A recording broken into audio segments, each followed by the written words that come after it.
আমাদের দুনিয়াতে থাকার উদ্দেশ্য কি জানেন? সবগুলো লুটে পেটে নেওয়া।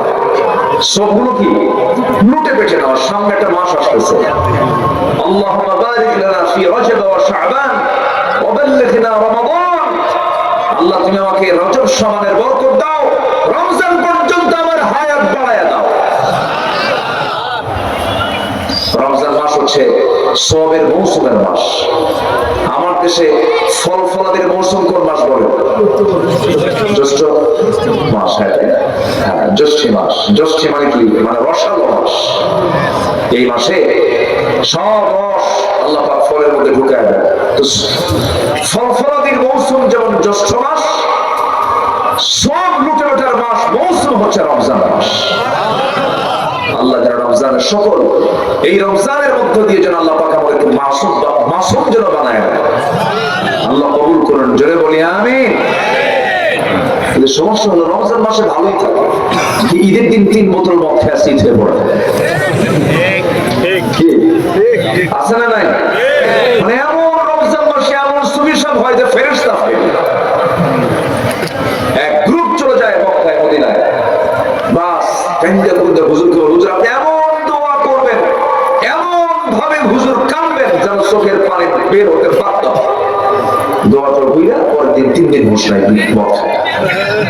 এটার নাম ইবাদত নয়। ইবাদত হবে 1 মাস না সারা বছর? নামাজ হবে 1 দিন না 7 দিন? নামাজ হবে 1 বার না 5 বার? আল্লাহ পাক অনুগত বান্দা হওয়ার তৌফিক দান করুন, জোরে বলি আমিন। আরো জোরে আমিন।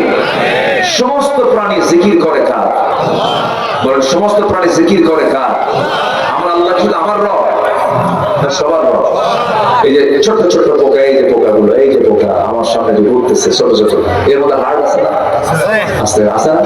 হাড় ওজন কয় কেজি? কোন কেজি কেজি আছে?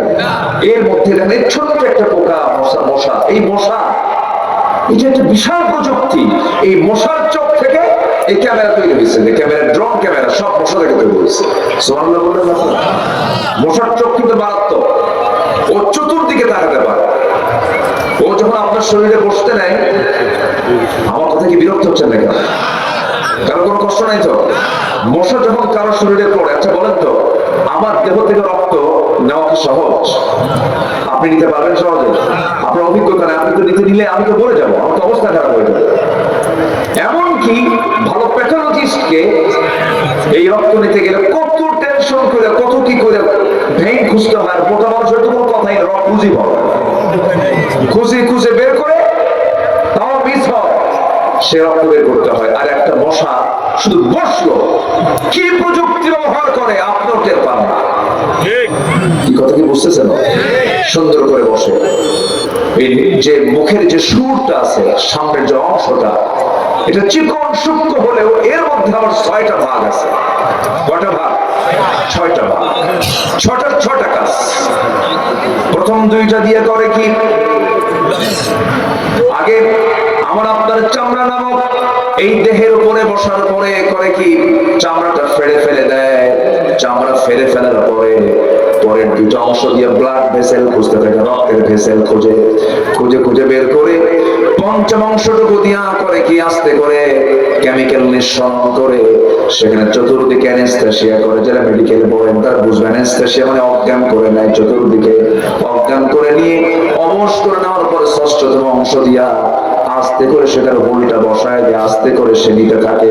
আবার চতুর্দিকে তাকায় দেখে ড্রোন ক্যামেরা দিয়া শরীর মধ্যে কোন দিকে নজর দেয়। কেউ তো সুবহানাল্লাহ বললেন না? সূক্ষ্ম করে সেখান থেকে তুলে নিয়ে চলে গেল, পরিমাণ মতো নিয়ে চলে গেল। 10 মিনিট 15 মিনিট আপনি টের পেলেন না।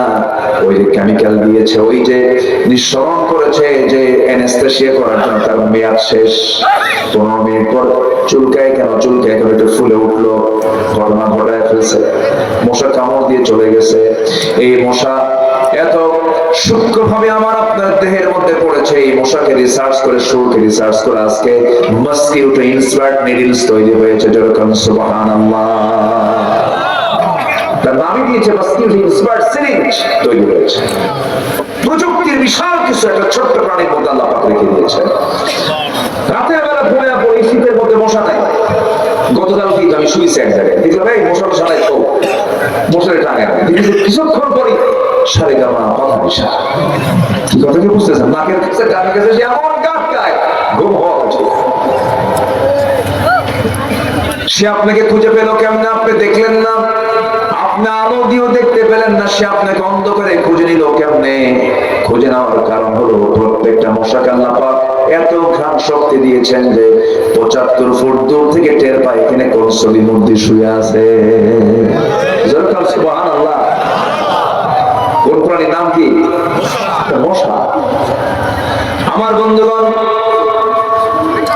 এই যে আওয়াজটা করে ভন ভন ভন ভন যে আওয়াজটা হয়, এই আওয়াজটা কিন্তু তার ভোকাল কর্ডের আওয়াজ নয়, কণ্ঠের আওয়াজ নয়, এটা হচ্ছে তার পাখার আওয়াজ।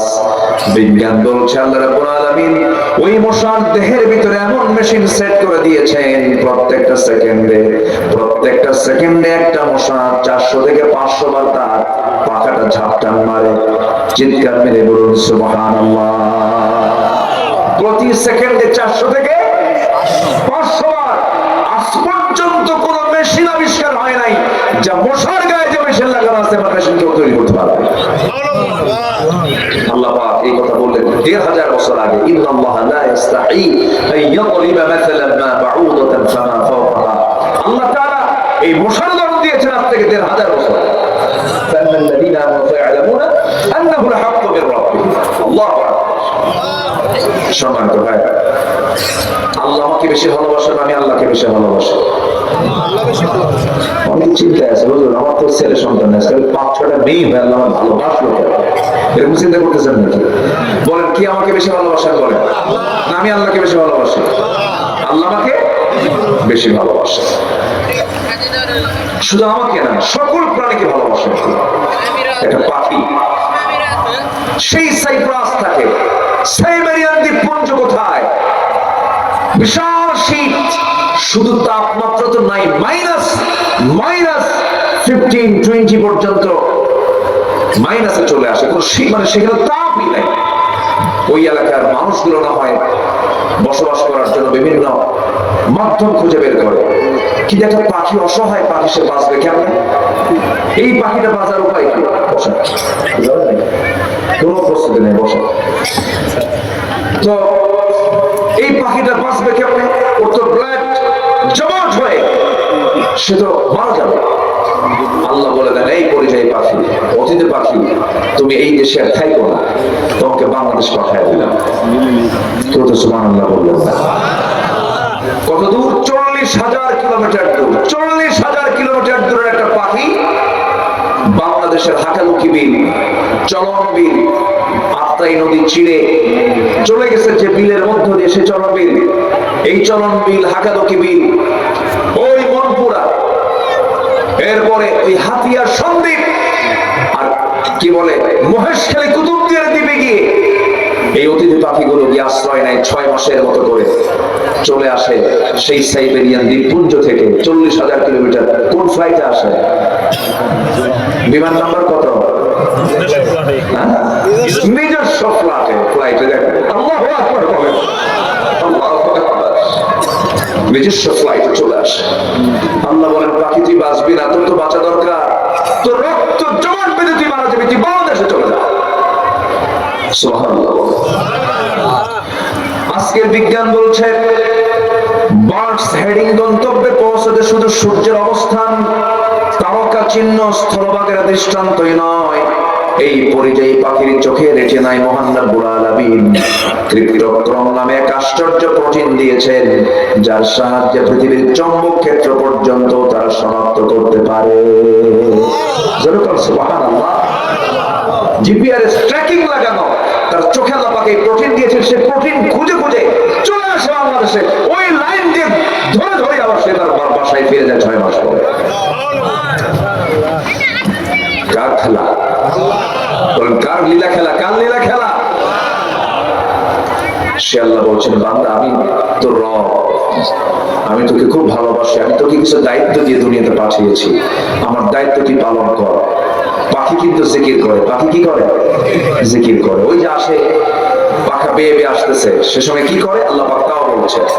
আল্লাহ রাব্বুল আলামিন বলেন, আলাম তারা وأن الله يسبح له من في السماوات والأرض والطير صافات كل قد علم صلاته وتسبيحه والله عليم بما يفعلون جربوا الله أكبر সূরা নূর আয়াত নম্বর 41 প্রত্যেকটা পাখি গুলো সালাত পড়ে তাসবিহ প্রকাশ করে কিন্তু ওয়ালাকিন লা তাফকাহুনা তাসবিহাহুম তাদের তাসবিহ ভাষা তোমরা বোঝো না প্রত্যেক প্রাণী আল্লাহর শুকরিয়া আদায় করতে কোনো চুল পরিমাণ কৃপণতা করে না কিন্তু বান্দার মধ্যে সবচেয়ে বড় সমস্যা বান্দা নামাজে যায় না মসজিদ সুন্দর কিন্তু মুসল্লি নাই হ্যাঁ আমি কি ভুল বলতেছি এই যে আমি যে মসজিদে আজকে নামাজ পড়লাম ঈশার নামাজ উনি ইমাম ছিলেন নামাজ পড়িয়েছেন আমি মুসল্লি ছিলাম এখানে এসে আমি ঈশার নামাজ পড়লাম কি মনোহরপুর পশ্চিম পাড়া মসজিদে সবচেয়ে কম মুসল্লি আমাদের মসজিদগুলোতে কোন ওয়াক্তে পাওয়া যায় বলো বলেন তো বলেন কোন ওয়াক্তে ফজর অথচ সবচেয়ে ফজিলতের নামাজ কোনটা বলো দিন শুরু হয় কোন নামাজ দিয়ে বলো ফজর দিন শুরু ফজর দিয়া ফজিলতের নামাজ ফজর সবচেয়ে কম মুসল্লি ফজরে মুসল্লি খুঁজে পাওয়া যায় না মাঝে মাঝে 5-6টা বুড়া যায় যখন বুড়া চাচাকে বলা হয় চাচা আপনি আসছেন আপনি তো মাসুল আপনার তো নামাজ না মসজিদে না আসলেও চলে বাবা বুড়ি মরে গেছে বুড়ি থাকলে আমি আসতাম বাস্তব তো মানে আমাদের মানে ভাবসার এমন যে আল্লাহকে সময় দেওয়ার সময় নাই আমাদের ভাবটা এমন যে আমরা আল্লাহকেই সময় দিতে পারি সময় পাই না অথচ সময়ের মালিক কে সময়ের মালিক আল্লাহ সবচেয়ে বেশি রেগে যান যখন বান্দা নামাজ না পড়ে এই জন্য প্রত্যেক গার্ডিয়ানের উচিত সবচেয়ে বেশি রেগে যাওয়া হলো যদি সন্তান নামাজ না পড়ে তুই আমার অধীনে থাকবি আমি তোর বাবা আমি তোর মা আগে নামাজ আগে কি নামাজ মসজিদ পাকা দরকার না আগে ঈমান পাকা দরকার মসজিদ পাকা দরকার না আগে নামাজ পাকা দরকার অনেকে বলে হুজুর আমি 11টা মসজিদ বানিয়েছি 12টা মসজিদ কমিটির আমি সভাপতি মুখে দাঁড়িয়ে নেই আছে না নেই বলো তো আছে না মুখে কি নেই 11টা মসজিদ বানাইছে 12টা মসজিদের সভাপতি মুখে দাঁড়িয়ে নেই নামাজ পড়া শুক্রবারে মিস করি না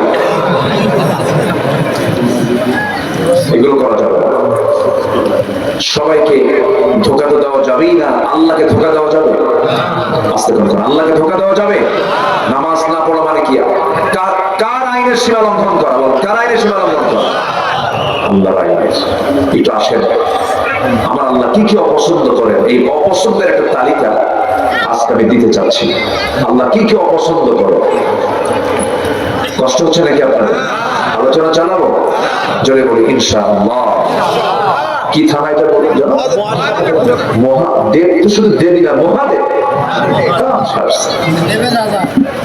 দেবদের আমার রাজা মহাদেব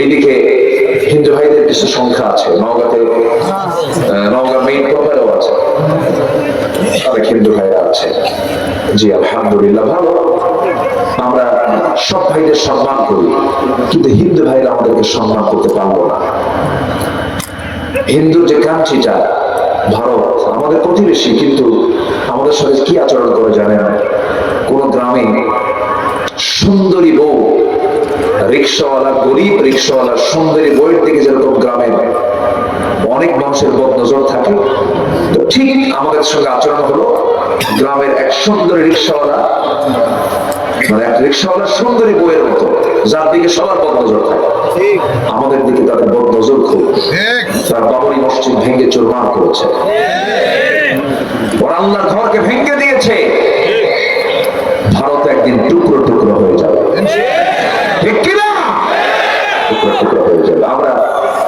অন্য ধর্মকে সম্মান করি অন্য ধর্মের মানুষকে আমরা ইজ্জত করি তারা নিশ্চিন্তে ব্যবসা বাণিজ্য করে এই পার নওগাঁ এই নওগাঁর ম্যাক্সিমাম ব্যবসায়ী অধিকাংশ ব্যবসায়ী হিন্দু ভাইরা আছে না নাই আমরা কি কোনোদিন কখনো কিছু করেছি ইসলাম বলে না আমরাও করি না তারা আমার দেশে জামাই আদরের মতো আছে কারণ আমরা রাসূল বলেছেন ঝড়ের রাতে একটা পাখি তার ছানাগুলোকে যেমন আগলে রাখে দুই পাখা ডানা দিয়ে আস্তে করে আগলে রাখে, তোমার দায়িত্ব হচ্ছে একটা অন্য ধর্মের মানুষ তোমার যদি প্রতিবেশী হয় তাকে তুমি এমন করে আগলিয়ে রাখবে। সুবহানাল্লাহ বলবেন না আপনি? এটার নাম ইসলাম। এটার নাম কি বলেন? ইসলাম। বোঝে না অনেকে, না বুঝে এই সমস্ত কথাগুলো বলে, ইসলাম সম্পর্কে বাজে কমেন্ট করে তারাই যারা ইসলাম না বুঝে বলে। ইসলাম এমন কোন দিনের আমার রাসূল আবু তালেবের সঙ্গে সারা জীবন থেকেছেন একবার। আবু তালেব কাফের। আবু তালেব কি কাফের ছিল। এক ঘরে থাকছেন না, ঈমান আনে নাই, কিন্তু এর মানে কি মানবতা নাই? কি মানবতা আছে না নাই বলেন? আমার নবী যে ইহুদির লাশ দেখলেন, ইহুদির লাশ আসতেছে, মারা গেছে ইহুদির লাশ আসতেছে, রাসূল দাঁড়ায় গেলেন। সাহাবীরা বলছেন ইয়া রাসূলুল্লাহ আপনি ইহুদির লাশ দেখে দাঁড়ায় গেলেন কেন? ইহুদি কি আগে বলো না সে মানুষ মারা গেছে, আমি কেন দাঁড়াবো না? আল্লাহু আকবার। এটার নাম ইসলাম। এটার নাম কি বলেন? ইসলাম। সম্মানিত ভাই, আল্লাহ পাক কিছু জিনিসকে অপছন্দ করে। এই অপছন্দের কাজগুলোকে আমরা যদি বাদ দিতে পারি তাহলে আল্লাহ আমাদের কি করবেন? অপছন্দ করবেন না পছন্দ করবেন? আমরা যদি আল্লাহর অপছন্দনীয় কাজগুলো বাদ দিই আল্লাহ আমাদের কি করবেন? পছন্দ। আল্লাহ যদি পছন্দ করেন একবার তাহলে আমার কপালে কি জাহান্নাম না জান্নাত? বলেন জাহান্নাম না জান্নাত? জান্নাত করবে।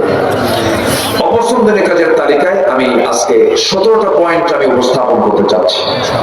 এর মধ্যে এক নম্বর হলো শিরিক করা যাবে না। এটা আল্লাহর কাছে খুব অপছন্দ।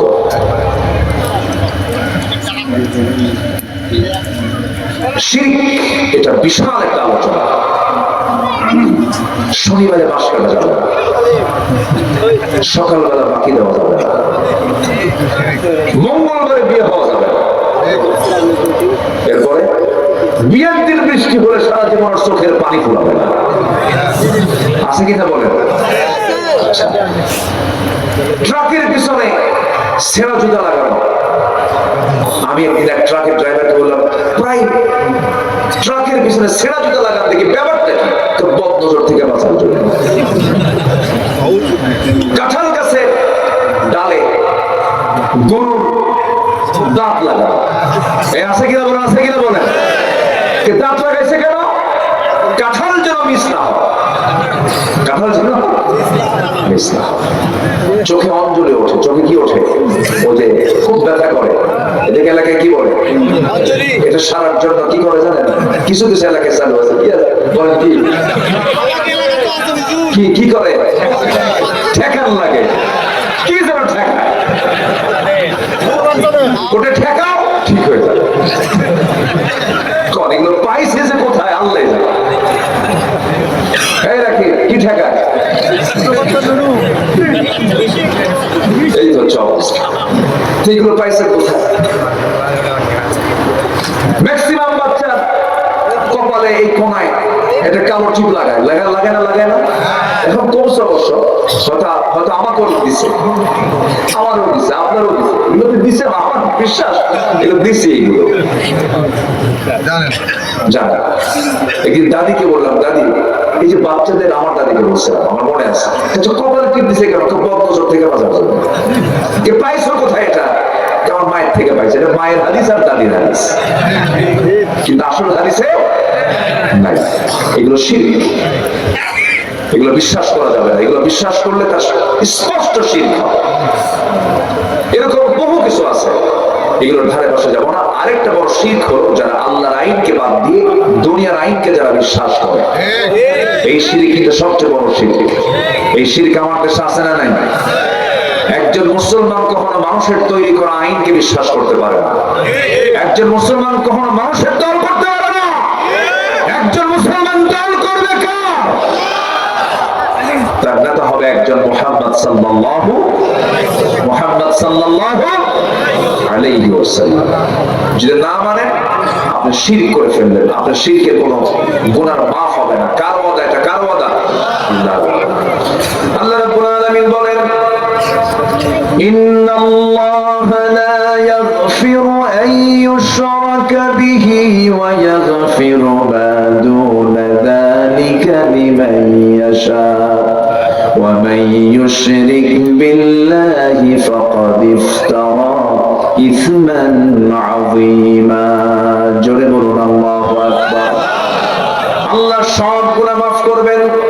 আলানাস সামা বিকরাবিল আরদিল খাতায়া, তোমার সব গুনাহ দিয়ে গোটা আকাশ ছেয়ে গেছে, কোনো সমস্যা নাই। আল্লাহ তুশরিক বি শাইআন, আমার কাছে শিরিক মুক্ত হয়ে চলে আসো, আমি তোমাকে সব গুনাহ মাফ করে জান্নাত দিয়ে দেব। জোরে বলুন সুবহানাল্লাহ। সব গুনাহ একদিকে আর শিরকের গুনাহ একদিকে, কোনটার ওজন বেশি হবে? শিরকের গুনাহ। এই গুনাহ আমরা করব না। জোরে বলি ইনশাআল্লাহ। মানুষের দল করব না, আল্লাহর দল করব। কোন মানুষের দল করব না, নবীর দল করব। নবীর দল। আমরা নবীপন্থী হব, আমরা নবীওয়ালার দল করব, ঠিক কি না? এটা যেন মনে থাকে, খুব গুরুত্বপূর্ণ কথা। কিন্তু মাহফিল আসলে সব সুবিধা হয়ে যায়, কিন্তু মাহফিল থেকে বের হলে বিড়ি খাওয়া ছাড়ে না। আসতে আমরা ঠিক হয়ে যাবো। জোরে বলি ইনশাআল্লাহ। বসছি আমরা আজকে সতর্ক অপছন্দ নিয়ে যদি আমরা কাজ ছেড়ে দিই, আল্লাহ পাক আমাকে পছন্দ করে জান্নাত দিয়ে দিবেন। এক নাম্বার চলে গেল শিরক। আমরা কেউ করবো না। শিরকের ব্যাখ্যা অনেক ব্যাখ্যা। আপনারা থাকবেন না ইনশাআল্লাহ? কেউ কি দোয়া না করে যাবে? এলাকায় দোয়া আছে না? সেদিন এক মাহফিলে গেছে, বলে হুজুর কোন ক্রমে দোয়া করা যাবে। বললাম কেন? যদি দোয়া করেন তাহলে মারামারি দোয়া রংপুরে মিঠাপুকুরে এক মাহফিল ছিল। হুজুর দোয়া করবেন না, মাহফিলে দয়া করে শেষে দোয়া করবেন না। কেন? দোয়া করলে মারামারি শুরু হবে। কি একটা কাজ! আমার দেশে যে কত বিচিত্রতা আছে, বিচিত্র মানুষ আমার দেশে। আল্লাহ তুমি সকল ফিতনা থেকে জাতিকে হেফাজত করো। জোরে বলি আমিন। একটা লোক আমরা মরবো না, সবাই থাকবেন তো? আলোচনার ছন্দ পতন না হোক, বৃহত্তর স্বার্থের দিকে তাকিয়ে আপনি মেহমান হয়ে এসেছেন, এই জন্য আমি আলোচনাকে স্থগিত করছি না, আলোচনা চালিয়ে যাচ্ছি। আমরা শেষ পর্যন্ত, দোয়া পর্যন্ত আমরা থাকবো। জোরে বলি ইনশাআল্লাহ। শিরকের কাছে আমরা যাবো। এক নাম্বার 2, মুনাফিকি করবো না। মুনাফিকি আছে কি? মুনাফিকি কাকে বলে জানেন? কথা বলছে একটা, করছে আরেকটা। এরকম লোক তো মনে হয় মহাদেবপুরে মিলবেই। মহাদেবপুরে আছে, এরকম আছে। আর এরকম ফাঁকিবাজ সবচেয়ে বেশি ফাঁকি দিয়েছে এদেশের জনগণকে। 54 বছরের জন্য ক্ষমতায় ছিল তারা। আমরা এত ফাঁকিতে পড়ছি ভাই। শেষের যে সরকারটা ছিল 16 বছর, ওরে আল্লাহ, এটা যে কি ছিল! এক বুড়া চাচা আমারে বলতেছে, বাবা এই না মরা পর্যন্ত হবে না বাবা। কি কথা কি বুঝতেছেন? আমি বললাম চাচা চিন্তা করেন না চাচা, যেখানে আমাদের দেওয়াল পিঠে ঠেকে যাবে, আমাদের পিঠ যখন দেওয়ালে ঠেকে যাবে, আল্লাহ সাহায্য এমনি আসবে। আসে নাই? আমরা যা চিন্তাই করি নাই, আল্লাহ ঘটায় দিয়েছে। আসতে পারেন কেন? আল্লাহ পারেন কিনা বলেন? কি দাপট, কি তার প্রভাব! কিছু হইলে কয় ওসি সাহেব, ঠিক কিনা? থানার না, গ্রামের সবচাইতে মানে ছোটখাটো একটা ছেলে, যার দেখলে পছন্দই হয় না, ও হুমকি আতিপাতি, ও বলে ডিসি সাহেবকে আমি ফোন দেবো। আসে না? তাই বলবেন তোরা কই মাহফিলে মঞ্চে এসে যে বেয়াদবি গুলো করেছে, আজকে দেখেন মঞ্চে লোক নেই। মঞ্চ তো শুধু আলেমদের জন্য হওয়া উচিত। সেদিন কুমিল্লা দেবিদ্দার একটা মাহফিল ছিল, মঞ্চে আমি ছাড়া কেউ নেই, শুধু আমি একা বসে আছি। সব মানুষ সামনে, গেস্ট যারা সব নিচে চেয়ার দিছে, মঞ্চে শুধু একটা চেয়ার, একটা টেবিল, মাইক, আমাকে বসে রাখছে। সামনে হাজার হাজার মানুষ, মঞ্চে কোনো লোক নাই। বললাম এই রহস্য কেন? হুজুর ওই মঞ্চে শুধু আপনার কাজ, আর কারো কাজ নাই, শুধু সবাই শো করবে, আমি আসি। নিয়ত ভালো। বললাম তোমাদের ধন্যবাদ যে তোমরা এই চেহারা দেখানোর জন্য এখানে বসে দেওয়া হয়। ঠিক আছে, নিচেই থাকো। কি ঠিক কিনা বলে? নেতাগুলো আসতে বসতো, বসেই বলতো হুজুর দুনিয়া নিয়ে কোনো অস করবেন না, যা অস করবেন আকাশ কি আর কবর নিয়ে, দুনিয়া আমরা দেখে নেবো, মদ খাবো আমরা, দোয়া করে দিবেন। এত পাক্কা দুষ্ট এগুলো। সে মোষগুলো দেখছে তো, মোষ আর ঠোঁট দেখলে মনে হয় শয়তান দেখতে ওই রকম। মোষ ঠোঁট সমান, মোষও কালো, ঠোঁটও কালো। মোষ 2.5 ইঞ্চি, ঠোঁট 2 ইঞ্চি, মোট 5 ইঞ্চি, শুধু কালো আর কালো। বদমাইশগুলো শেষ করে দিয়েছে জাতিকে, সভ্যতাকে নষ্ট করে দিয়েছে। এরা যুবকদের হাতে ইয়াবা তুলে দিয়েছে, অস্ত্র তুলে দিয়েছে। সে অস্ত্র দিয়া অগাস্টের আন্দোলনের জুলাইয়ে আমার আপনার সন্তানদেরকে শহীদ করে দিয়েছে। ওরা সকল উপকর্মের খেসারত দিতে হবে না? দিতে হবে না? আল্লামা সাঈদীর বিরুদ্ধে মামলা দিয়েছিল, ধর্ষণের মামলা দিয়েছিল। আল্লামা সাঈদী বলেছেন, আল্লাহ যারা আমাকে জাতির সামনে বেইজ্জত করার চেষ্টা করেছে তাদেরকে তুমি আল্লাহ জাতির সামনে ল্যাংটা করে বিদায় করে দাও। করে নাই? করে নাই? কেউ পালায়নি, ওরাই পালাইছে। কেউ পালাইছে? কোন আলেম একটাও কি পালাইছে? আমার দেশের কোন আলেম কি পালাইছে? ওরা পালাইছে। দেশকে কে ভালোবাসে কে ভালোবাসে না জাতির সামনে এখন স্পষ্ট। 28 লক্ষ কোটি টাকা দেশ থেকে পাচার করে নিয়ে চলে গেছে। 28 লক্ষ কোটি টাকা। দেশ আমরা বাপ স্বাধীন করছি, যা মনে হয়েছে তাই করেছে। আল্লাহ বললেন ঠিক আছে যা। আমার এক পছন্দের গোলাম যখন বলছে গাছের গোড়ায় মারা দেবে, মামুর দিল্লি গিয়ে পড়বি, যা দিল্লি যা। ঠিক কিনা বলেন? কবুল হয়েছে 25 বছর পরে, আর বলেছেন 25 বছর আগে।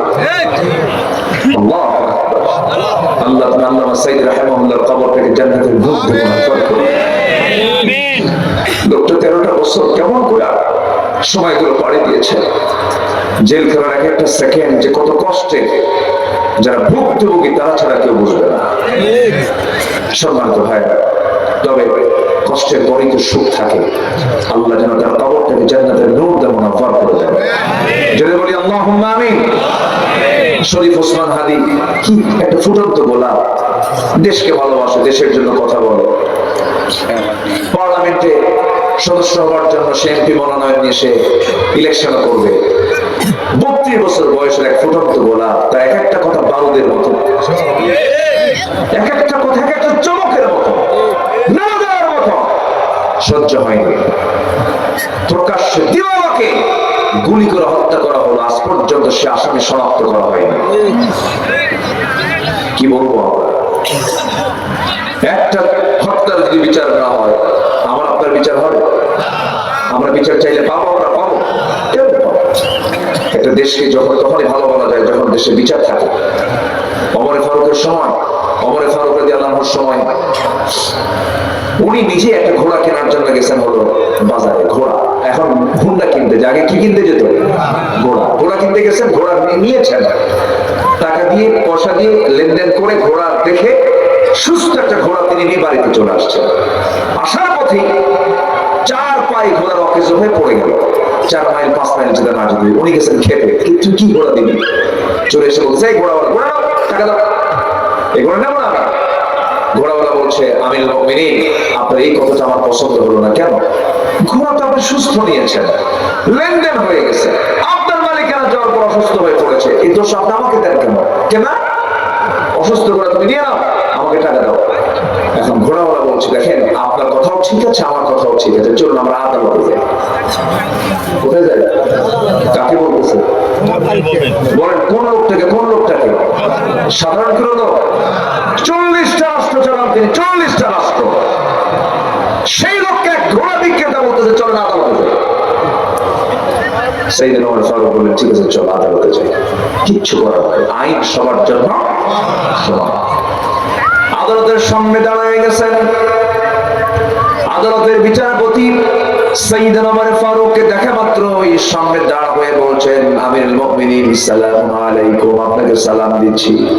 আপনি কেন এই জায়গায় আসছেন? কি সমস্যা আপনার বলুন, কি সমাধান করতে হবে? তিনি বলছেন, বিচারক, তোমার বিচারের চেয়ারে বসে সুষ্ঠু বিচার করো। এই ঘোড়াওয়ালা আমাকে ধরে নিয়ে আসছে বিচার চাওয়ার জন্য। কি হয়েছে? ঘোড়াটা আমি নিয়েছি তার কাছ থেকে, অসুস্থ ঘোড়া, সে আমাকে দিয়েছে, টাকা ফেরত দেয় না। এবার ওই ঘোড়ার মুখ থেকে শুনলেন, দুই পক্ষের মুখ থেকেই বিস্তারিত শোনার পর এবার সেই বিচারকের চেয়ারে থাকা বিচারক কাজী সুরাই ইবনুল হারিস আল কিন্দি রাহিমাহুল্লাহ, দীর্ঘদিন তিনি বিচারকের দায়িত্ব পালন করেছেন। দুই খলিফার আমলে সাইয়েদনা ওমর, সাইয়েদনা আলী পর্যন্ত তিনি বিচার কার্য চালিয়েছেন। দুইজনের কথা শোনার পরে এবার বলছেন, আমিরুল মুমিনিন, আপনি আমারও খলিফা, ওই ঘোড়া হলো খলিফাতুল মুসলিমিন, আপনি গোটা রাষ্ট্রের আপনি প্রধান ব্যক্তি, কিন্তু আজকে যে বিচারের বিষয়টা আপনি জানতে এসেছেন, রায়টা নিতে এসেছেন, এই রায়টা আজকে আপনার পক্ষে যাবে না, ওই ঘোড়াওয়ালার পক্ষে রায়টা চলে যাবে। সুবহানাল্লাহ বলবেন না? ওমরে ফারুক বলছেন, বিচারক একটু বুঝায় দাও। এবার তিনি বলছেন, আপনি আমার সামনে যে কথা বলছেন, আমি আপনার সামনে কথা বলছি, আপনি যে বাড়ি পর্যন্ত সুস্থভাবে ফিরতে পারবেন তার কোনো গ্যারান্টি আছে নাকি? না, গ্যারান্টি নাই। অসুস্থ যে কোনো মুহূর্তে হতে পারে। আপনি সুস্থ ঘোড়া বুঝে নিয়েছেন, সেই ঘোড়াটা আপনার মালিকানায় আসার পর অসুস্থ হয়ে পড়েছে, এই দায়িত্ব আপনি ঘোড়াওয়ালাকে দিতে পারেন না, ঘোড়া বিক্রেতা থেকে দিতে পারেন না, সম্পূর্ণ দায় আপনার, লাভ লস আপনার। ওমরে ফারুক মুস্কাশি মেরে আস্তে করে সেখান থেকে আদালত প্রাঙ্গণ ত্যাগ করে বাড়িতে আসলেন। পরের দিন মজলিসে শুরার বৈঠকে সকল ব্যক্তিদেরকে সাক্ষী রেখে বললেন, আমি ওই বিচারককে চিফ জাস্টিস, প্রধান বিচারপতির চেয়ার দিয়ে দিলাম। যখন সুবহানাল্লাহ, আইন সবার জন্য সমান। এই ওমরে ফারুক বিচার করতে নিজের সন্তানকে বাদ দেন নাই, নিজের সন্তানকে বিচার করেছেন, নিজের সন্তানকে বেত্রাঘাত করেছেন। ঘটনা আছে না নাই? ওমরে ফারুক রাদিয়াল্লাহু তাআলা আনহু কি সুন্দর করে সুষ্ঠু বিচার তিনি করেছেন। আমার ভাইয়েরা, সেজন্য আসুন না আমরা মুনাফিকি বাদ দিয়ে দেব, শিরকের কাজ বাদ দিয়ে দেব, মুনাফিকি করা যাবে না। নাম্বার 2 হলো মুনাফিকি। আল্লাহ রাব্বুল আলামিন বলছেন, ইন্নাল মুনাফিকিনা ফিদ দারকিল আসফালি মিনান নার ওয়া লা তাজিদ লাহুম নাসীরা। নিঃসন্দেহে মুনাফিকেরা জাহান্নামের সবচেয়ে নিম্ন দেশে তারা অবস্থান করবে, তাদের জন্য কোনো সাহায্যকারী থাকবে না। আমার বন্ধুগণ, মুনাফিকরা কিন্তু মেধাবী হয়, মুনাফিকরা কিন্তু অনেক বড় শিক্ষিত হয়। আছে না, আছে না, আছে না, আছে না? প্রচুর জ্ঞান থাকার বড় মুনাফিকি করে। এই সমস্ত আচরণগুলো যাদের মধ্যে থাকবে, আল্লাহ রাব্বুল আলামিন বলছেন সবচেয়ে বেশি শাস্তি মুনাফিকদেরকে দেওয়া হবে। মুনাফিকদের চরিত্র 1 নম্বর হলো, ইন্নাল মুনাফিকিনা লাকাযিবুন।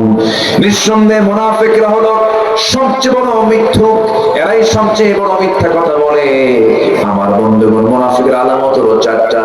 কথা বললে মিথ্যা বলে, ওয়াদা করলে ভঙ্গ করে, এরপরে আমানত রাখলে পরে আমানতের খেয়ানত করে। নাম্বার 4 হলো কথায় সারতে না পারলে মুখ থেকে আশেপাশে বেহুদা কথা বলে। এগুলো হচ্ছে মুনাফিকের লক্ষণ।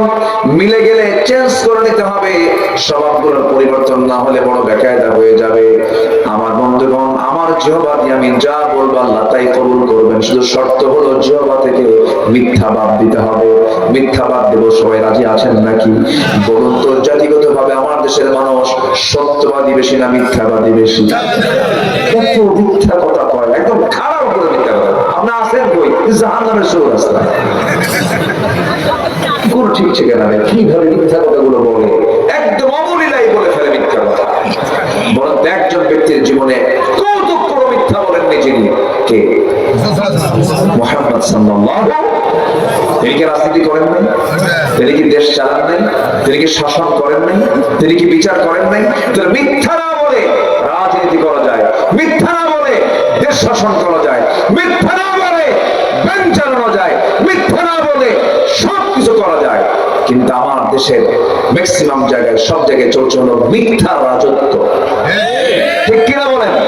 পলিটিক্স শব্দটাকে মিথ্যা দিয়ে সাজানো হয়েছে। পলিটিক্সের যদি ব্যাখ্যায় যাই, পলিটিক্সের ব্যাখ্যা যদি এনসাইক্লোপিডিয়া ব্রিটানিকায় যদি আমরা যাই, অর্থ হলো যে কোনো মূল্যে তার প্রতিপক্ষকে হারানো। যে কোনো মূল্যে মানে কি? এর মধ্যে অবশ্যই মিথ্যা আছে না নাই? আসতে বলে না, আছে না নাই? এই প্রচলিত পলিটিক্সকে রাসূল আস্তে করে নিক্ষিপ্ত করে আদর্শ সত্যের রাজনীতি উপহার দিয়েছেন মুহাম্মদ সাল্লাল্লাহু আলাইহি ওয়াসাল্লাম। 12.5 লক্ষ বর্গ মাইলের রাষ্ট্রপ্রধান ছিলেন মিথ্যা কথা ছাড়া। আল্লাহু আকবার। মিথ্যা কথা মানে মুনাফিকি। মিথ্যা কথা মানে কি? মুনাফিকি। চিন্তা করে যে কোন ইসলামী দল কখনো বলতে পারে? বিগত প্রাইম মিনিস্টার বলেছিলেন যে আগামী নির্বাচনে নির্বাচিত হলে মদিনার সনদে দেশ চালাবো। এরকম কথা নির্বাচন আসলে এই সমস্ত কথাগুলো শুধু মুনাফিকদের মতো মুখ থেকে বের হয়। আসলে মদিনার সনদে দেশ চালাবো। মদিনার সনদে দেশ চালাই নাই, মোদির সনদে দেশ চালিয়েছে। মুনাফিকি বাদ করবো। রাজি আছেন তো ইনশাআল্লাহ? নাম্বার 3 অহংকার। নাম্বার 3 কি বলেন? অহংকার। অহংকার করবেন একদম শেষ হয়ে যাবে। রাজাকারের নাতি মুদিরা চাকরি নেবে, মনে আছে আপনাদের? মনে আছে? মনে আছে? কথাবার্তার ভাব থেকে মনে হয় কি জানেন? উনি দেশের মালিক আর আমরা তার কর্মচারী। অহংকার চূর্ণ করে দিয়েছেন তিনি। কে কে চূর্ণ করে দিয়েছেন? অহংকার করা যাবে। অহংকার করবেন যখন দেখবেন কোন ব্যক্তির মধ্যে অহংকার ঢুকেছে, ভাববেন যে ওর হায়াত শেষ, ওর যে কোনো মুহূর্তে একটা পদস্খলন হবে, শেষ হয়ে যাবে সে। বিনয় মানুষকে অনেক দূর পর্যন্ত পৌঁছায় দেয়, অনেক উপরে উঠায় দেয়। আর অহংকার মুহূর্তের মধ্যে ভূমিকম্পের মতো একদম জিরো বানায় দেয়। আমরা অহংকারী হব না বিনয়ী হব? বিনয়ী না অহংকারী? বিনয়ী হবে। বিনয়টা বিশাল বড় যোগ্যতা। বিনয় হচ্ছে যোগ্যতা, আর অহংকার হলো অযোগ্যতা, মূর্খতা। অহংকার বান্দার জন্য মানায় না। সম্মানিত ভাইরা, অহংকার করতে কোনো যোগ্যই লাগে না, পরিশ্রম লাগে না। বিনয় হতে পরিশ্রম লাগে, ধৈর্য আনতে পরিশ্রম লাগে, রাগ করতে কোনো পরিশ্রম করা লাগে না। রাগ হচ্ছে জঙ্গল, রাগ কি? জঙ্গল। আর ধৈর্য হচ্ছে বাগান। বাগানে লেবার দিতে হয়, পরিশ্রম করতে হয়, মেহনত করতে হয়। আর জঙ্গল না গেলে এমনি জঙ্গল হয়ে যায়। আমরা জঙ্গল হব না বাগান হব? রাগ না ধৈর্য? অহংকার না বিনয়? আল্লাহ পছন্দের বান্দার 1 নম্বর তালিকা আল্লাহ পাক রেখেছেন। আমার পছন্দের বান্দা তারাই হবে যারা বিনয়ী হবে, হাসি মুখে কথা বলবে, কারো সম্মান নিয়ে, ইজ্জত নিয়ে কথা বলবেন। আল্লাহু আকবার।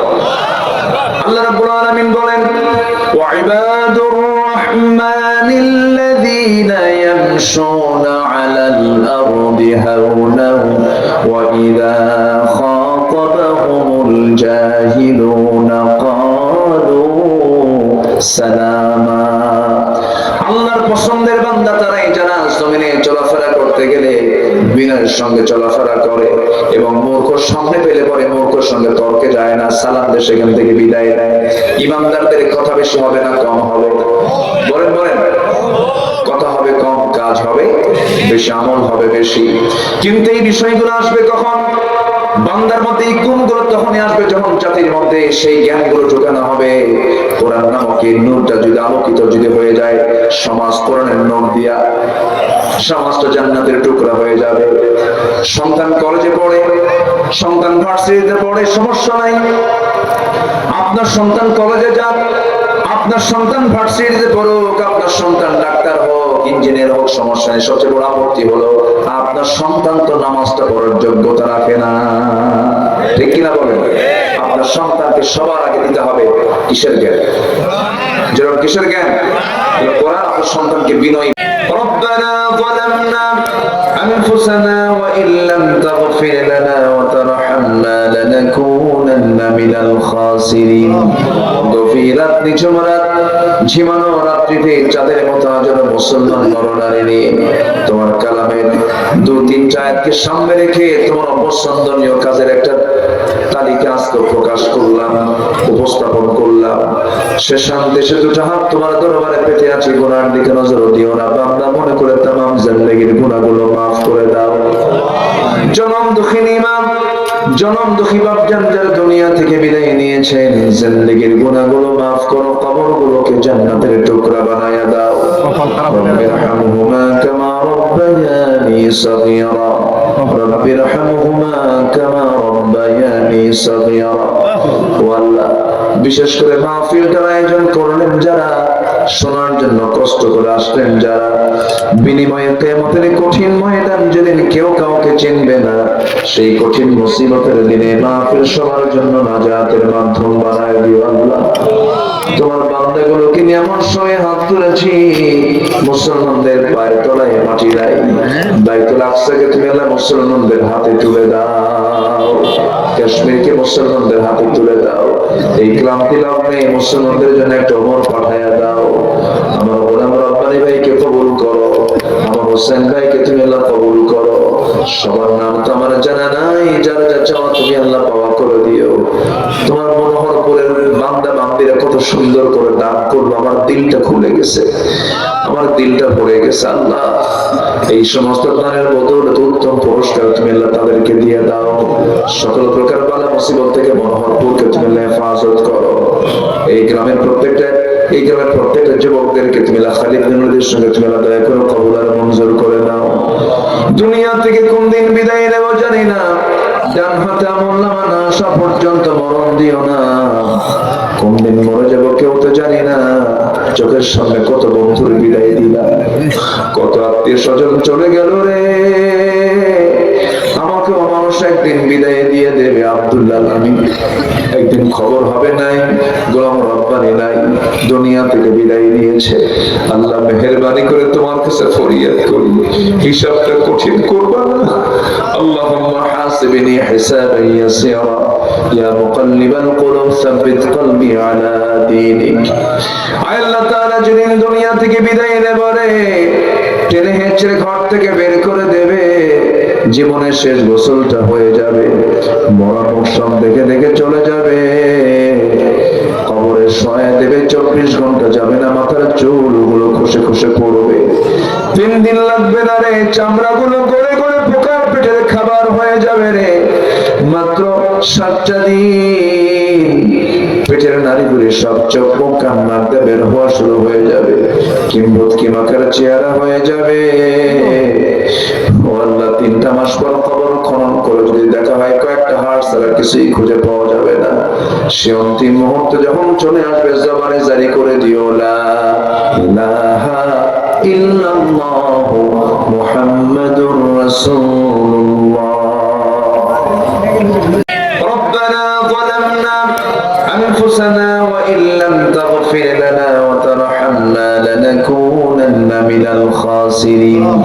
গভীরাত নিঝুম রাত, ঝিমানো রাত্রিতে চাঁদের মতো আজও মুসলমান নরনারী তোমার কালামের 2-3 আয়াতকে সামনে রেখে তোমার অপছন্দনীয় কাজের একটা তালিকা আজকে প্রকাশ করলাম, উপস্থাপন করলাম। শেষান দেশে 2টা হাত তোমার দরবারে পেতে আছি, গুনার দিকে নজর দিও না। বান্দা মনে করে তামাম জিন্দেগীর গুনাহগুলো মাফ করে দাও। জনম দুঃখিনী মা, জনম দুঃখী বাপজান যারা দুনিয়া থেকে বিদায় নিয়েছেন, জিন্দেগীর গুনাহগুলো মাফ করো, কবরগুলোকে জান্নাতের টুকরা বানায়া দাও। রব্বিরহামহুমা কামা রব্বায়ানি সগীরা, রব্বিরহামহুমা কামা রব্বায়ানি সগীরা। ও আল্লাহ, বিশেষ করে মাহফিলটার আয়োজন করলেন যারা, শোনার জন্য কষ্ট করে আসলেন যারা, বিনিময়ে কিয়ামতের কঠিন ময়দান যেদিন কেউ কাউকে চিনবে না, সেই কঠিন মুসিবতের দিনে মাহফিল সবার জন্য নাজাতের মাধ্যম বানায় দিও আল্লাহ। তোমার বান্দাগুলোকে নিয়ে এমন সময় হাত তুলেছি, মুসলমানদের পায়ের তলায় মাটি নাই, বাইতুল আকসাকে তুমি আল্লাহ মুসলমানদের হাতে তুলে দাও, কাশ্মীরকে মুসলমানদের হাতে তুলে দাও, এই ক্লান্তি লগ্নে মুসলমানদের জন্য একটা ওমর পাঠায়া দাও। আমার গোলাম রব্বানী ভাইকে কবুল করো, আমার হোসেন ভাইকে তুমি আল্লাহ কবুল করো। সবার নাম তো আমার জানা নাই, যারা যা চাও তুমি আল্লাহ পাওয়া করে দিও। তোমার মনোহরপুরের বান্দা বান্দিরা কত সুন্দর করে দান করলো, আমার দিলটা খুলে গেছে, আমার দিলটা ভরে গেছে আল্লাহ। এই সমস্ত দানের বদৌলতে উত্তম পুরস্কার তুমি আল্লাহ তাদেরকে দিয়ে দাও। সকল প্রকার বালা মুসিবত থেকে মনোহরপুরকে তুমি আল্লাহ হেফাজত করো। এই গ্রামের প্রত্যেকটা যুবকদেরকে তুমি আল্লাহ খালিদ বিনদের সঙ্গে তুমি আল্লাহ দয়া করো, কবুল আর মঞ্জুর করে নাও। দুনিয়া থেকে কোন দিন বিদায় নেব জানি না, ডান হাতে আমলনামা না আসা পর্যন্ত মরণ দিও না। কোন দিন মরে যাব কেউ তো জানি না। চোখের সামনে কত বন্ধুর বিদায় দিলা, কত আত্মীয় স্বজন চলে গেল রে। আমাকেও মানুষ একদিন বিদায় দিয়ে দেবে। আব্দুল্লাহ আমিন একদিন খবর হবে নাই, গোলাম রব্বানি নাই, দুনিয়া থেকে বিদায় নিয়েছে। আল্লাহ মেহেরবানি করে তোমার কাছে ফরিয়াদ করি, হিসাবটা কঠিন করবা না। আল্লাহুম্মা হাসিবনি হিসাবান ইয়াসিরা ইয়া মুকাল্লিবাল কুলুব সাব্বিত কলবি আলা দীনিক। আল্লাহ তাআলা যেদিন দুনিয়া থেকে বিদায় নেবে রে, টেনে হেঁচড়ে ঘর থেকে বের করে দেবে, জীবনের শেষ গোসলটা হয়ে যাবে, মরণ মৌসুম দেখে দেখে চলে যাবে, কবরে শোয়া দেবে, 24 ঘন্টা যাবে না, মাথার চুলগুলো খসে খসে পড়বে, 3 দিন লাগবে না রে, চামড়াগুলো গলে গলে পোকার পেটের খাবার হয়ে যাবে রে, মাত্র 7টা দিন পেটের নাড়িগুলি সব চোখ মুখ কান নাক দিয়ে বের হওয়া শুরু হয়ে যাবে, কিম্বত কিমাকার চেহারা হয়ে যাবে। ও আল্লাহ, 3টা মাস পর কবর খনন করে যদি দেখা হয় কয়েকটা হাড় ছাড়া কিছুই খুঁজে পাওয়া যাবে না, সে অন্তিম মুহূর্তে যখন চলে আসবে, জবানে জারি করে দিও লা ইলাহা ইল্লাল্লাহু মুহাম্মাদুর রাসূল।